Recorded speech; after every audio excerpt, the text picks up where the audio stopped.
Je voudrais parler d'un miracle qui est un miracle de rencontre.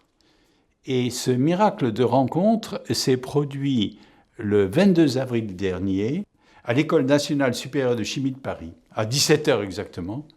Il s'agissait d'une journée organisée pour célébrer la famille de Jacques Friedel. C'est une dynastie de physiciens qui commence par Charles Friedel, Georges Friedel, vous avez Jacques Friedel et vous avez son fils Paul Friedel, tous des physiciens extraordinaires, et on a voulu célébrer ça. Par sympathie pour Jacques Friedel, je suis allé écouter un autre de mes amis, Denis Gracias, qui est beaucoup plus jeune, et qui parlait des quasi-cristaux, les quasi-cristaux sur lesquels j'ai travaillé.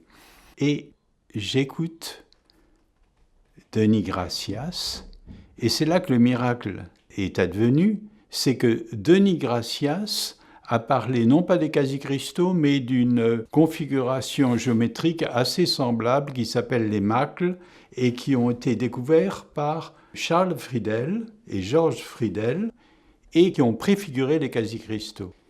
Et le miracle, c'est que Denis Gracias a montré en utilisant des dessins magnifiques faits par Albrecht Dürer. Albrecht Dürer est un peintre allemand qui a vécu à la fin du XVe siècle et au début du XVIe siècle et qui était passionné par la géométrie et en particulier par les problèmes de pavage.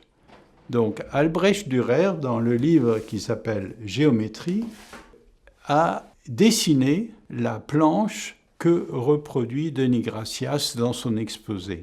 Et ce livre d'Albrecht Dürer, en fait, je l'avais chez moi parce qu'il m'avait été donné quelques jours avant par un ami philosophe qui s'appelle Serge Boucheron et qui avait, dans une sorte d'anticipation de cette journée en l'honneur de Jacques Friedel, il m'avait offert ce livre d'Albrecht Dürer.